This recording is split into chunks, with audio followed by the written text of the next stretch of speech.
ఇప్పుడు చెప్పానా లేదా? పార్టీ వీడే అటువంటి ఆలోచన నాకు ఏర్పడటానికి కారణం ఈ పెద్ద మనిషి అని చెప్పినా లేదా? మరి ఆయన ప్రోత్సహించే వాళ్ళు ఎవరైనా ఉంటే కాంగ్రెస్ పార్టీ అధిష్టానము దిగొచ్చి మీతో మాట్లాడితే సీఎం రేవంత్ రెడ్డి కావచ్చు, మీరు మనసు మార్చుకునే అవకాశం ఉంది. ఇప్పుడు ఒకటే ఈ సమస్యకు పరిష్కారం ఉందని మీరు భావిస్తున్నారా? రేవంత్ రెడ్డి గారు కానివ్వండి, ఎవరే కానివ్వండి, ఏదైతుందో ఇవాళ జగిత్యాల ఉత్పన్నమైన సమస్యకు పరిష్కారం కావాలి. ఈ సమస్యకు పరిష్కారం మీరు సూచన చేయగలుగుతారా? చెప్పండి అంటున్నాను. చేయగలుగుతావు నువ్వు? నాకైతే పరిష్కారం కనబట్టం లేదు. నా పరిష్కారం కనబట్టం లేదు కాబట్టి వీడేటువంటి ఒక ఆలోచన తెర మీదకి వచ్చింది.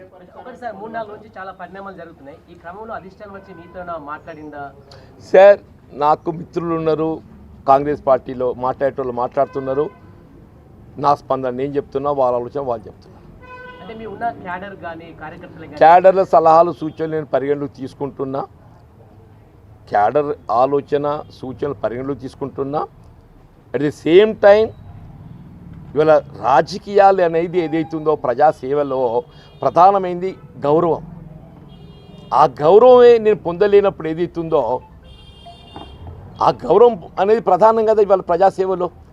ఆ గౌరవం పొందలేనప్పుడు ఏదైతుందో వీళ్ళ అభిమానాన్ని చంపుకొని కొనసాగడం సాధ్యమేనా?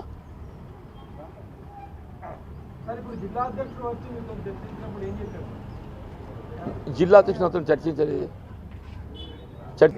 పరాభవనామ సంవత్సరం ఉగాది పర్వదినం. ఉగాది పర్వదినం వరకు ఏదైతుందో ఇంకా నేను ఏం మాట్లాడతలేను. మన ఉగాది పర్వదినం తర్వాత definitely I will come to you. Jeevan Reddy గారు, టోటల్ ఎపిసోడ్లో ఎమ్మెల్యే సంజయ్ కుమార్ తప్పన్నారా, లేకపోతే ఆయన సపోర్ట్ చేసినటువంటి మీ కాంగ్రెస్ పార్టీదా, లేకపోతే మీ కాంగ్రెస్ ప్రభుత్వం? డెఫినెట్లీ కాంగ్రెస్ పార్టీ అధిష్టానాన్ని కూడా బాధ్యత.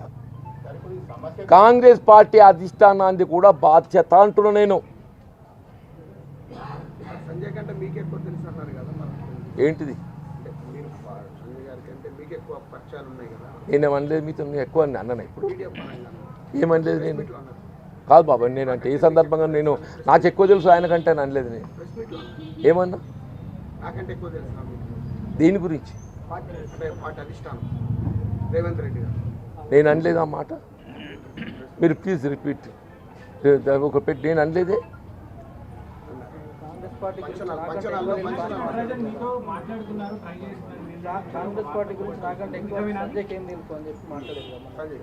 డెఫినెట్లీ కాంగ్రెస్ పార్టీ 4 దశాబ్దాల అనుబంధం నాకు కాబట్టి నాకంటే ఎక్కువ ఆయనకి ఎరకాని అనుకోమంటావా? చెప్పండి. ఏదంటే ఇప్పుడు 6 కొన్ని అమలు చేయగలిగింటే ఇంకా కొన్ని చేయవలసినవి మిగిలి ఉన్నాయి. ఉదాహరణకి ఏదైతుందో ఉచిత రవాణా అమలు చేయగలిగింది, ఉచిత విద్యుత్ అమలు చేయగలిగింది, రేషన్ కార్డులు అమలు చేయగలిగింది, సన్న బియ్యం అమలు చేయగలిగింది. కొన్ని చేయలేకపోయింది. చేయవలసిన సమయం మిగిలి ఉన్నది. ఇంకా ప్రజల్లో ఏదైతుందో ఇవాళ ఎవరేమే కానీ ఏదైతుందో కొత్తగా ప్రభుత్వం ఏర్పడటంతో మాకు అన్ని వెంటనే లభిస్తాయని చెప్పని ఆశిస్తాం. జాప్యం కావడంతో కొంత అసంతృప్తి పేర్కొంటుంది. ఇవాళ 500 రూపాయలు గ్యాస్ ఇస్తామని చెప్పాను అన్నమే. 500 రూపాయలు గ్యాస్ ఇస్తామని చెప్పి అనేది ఆ రీఎంబర్స్మెంట్లో కూడా జాప్యం అవుతుంది. రీఎంబర్స్మెంట్లో జాప్యం కావడంతో కొంత అసంతృప్తి పేర్కొంటుంది. అదే అంటుంది. దేర్ ఆర్ ఇవాళ రైతు భరోసా ఉన్నది. నిధుల విడుదల లోపల జాప్యం అవుతున్నది. నిధుల విడుదల లోపల జాప్యం అయ్యే వరకు ఏదైతుందో అసంతృప్తి పేర్కొంటుంది. ఇవాళ కొత్త పెన్షన్స్ ఉంటాయి బాబు. ఒకటి పెన్షన్ పెంపు అనేది ఒక అంశం. పెంపు కంటే ముఖ్యం ఏదైతుందో అర్హతకు అనుగుణంగా కొత్త పెన్షన్ కల్పించాలి. రాజశేఖర రెడ్డి గారు ముఖ్యమంత్రి ఉండగా ఏం జరుగుతుండే అని చెప్పంటే అర్హతకు అనుగుణంగా మీకు ఓల్డ్ ఏజ్ కానీ వీడో కానీ అప్పుడు బీడీ లేకుండే. Mostly these 2 and disabled pension as and when eligible మీకు కనబడితే విత్ ఇన్ నో టైం ఏదైతుందో 1 మంత్ వల్ల మంజూరు వస్తుండే. నిజంగానే సమస్యకు పరిష్కారం దొరికితే అంటే మీరు పార్టీ మారకపోవడానికి మనసు మార్చుకుంటారా? అరే నాకు పరిష్కారం పరిష్కారమే లేదంటే ఏదంటారు బాబు? ఏం కాదు, ఏం ఎందుకు ఒకడు పోతే ఆగుతా అదే పార్టీ? నాకునే అంత గొప్ప అని అనుకుంటలేను నేను. నాకుండే హ్యూమిలియేషన్తో ఏదైతుందో నేను పార్టీ వీడాలని చెప్పి నేను ఆలోచిస్తుండొచ్చు, కానీ నాకు నేను అంత గొప్ప అని అనుకుంటలేను నేను పోతే ఏదో మొత్తం ఏదో జరగబోతుందని చెప్పి నేను అనుకుంటలేను నేను. కానీ నా బాధ అయితే నాకు ఉంటుంది కదా, నా బాధ నాకు ఉంటుంది కదా, నా హ్యూమిలేషన్ నాకు ఉంటుంది కదా. నా హ్యూమిలేషన్ తీర్చలేనప్పుడు ఏదైతుందో నేను natural I take some decision. నా గౌరవం లభించినప్పుడు ఏదైతుందో I must take some decision. దాని ప్రభావం ఏ మేరకు ఉంటుంది అనేది time will decide, time will show. దాని ప్రభావం ఏ మేరకు ఉంటుంది అనేది టైం విల్ షో. సమస్య పరిష్కారం కాని దిశలో ఉంది అని అన్నారు. సమస్యకు మీరు చూపించే పరిష్కారం ఏంటి?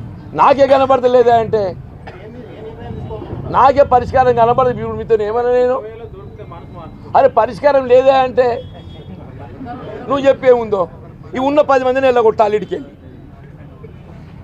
ఇప్పుడు ఎవరైతే పార్టీ ఫిరాయించిండ్రు అనేటువంటి ఒక ఆరోపణ ఎదుర్కొంటున్న 10 మంది ఎమ్మెల్యేలు ఉన్నారు కదా, వాళ్ళని కాంగ్రెస్ పార్టీకి దూరం చేయాలి. అంతే కదా మరి. అప్పుడే కాంగ్రెస్ పార్టీ ఏదైతుందో బలోపేతమైంది.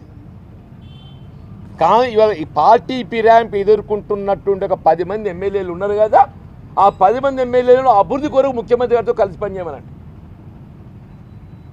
అభివృద్ధి కొరకు ముఖ్యమంత్రి గారితో కలిసి పనిచేయమని చెప్పండి వాళ్ళను. కాంగ్రెస్ పార్టీ అంతర్గత వ్యవహారాలలో వాళ్ళు జోక్యం చేసుకోవద్దు.